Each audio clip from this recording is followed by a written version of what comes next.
but we wanted to get some expert insight into possible improvements for social media as well. So I talked to Dr. Carole Lieberman, a board-certified psychiatrist, and I started by asking her our question of the day. There are some good things and some bad things, but the bad things of social media do outweigh the good things. It's used for people to try to feel better about themselves.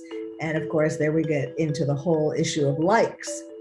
And likes have been found to produce dopamine from the pleasure center of the brain. Dopamine helps you to feel happy, pleasurable. And so every time you get a like, you feel rewarded. Because of this chemical being released. But the problem with that is that dopamine, you build up a tolerance, just like for sleeping pills or pain pills, after a while, the same dose doesn't work. It's the same thing with dopamine and likes. After a while, 2 likes aren't enough. You need 20 likes. And it's harder to get 20 likes. And it keeps us addicted to social media. I guess maybe a broader question for you then is, do you think social media is fixable? Like if you could start from scratch, is there a way to build a platform that has the good parts of social media without the problematic parts?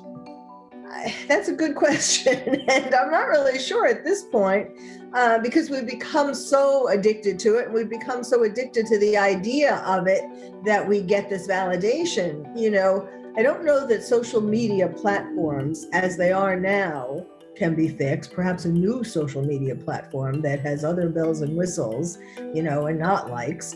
But the key is to find other things in your life that can cause this dopamine response, that can bring you pleasure.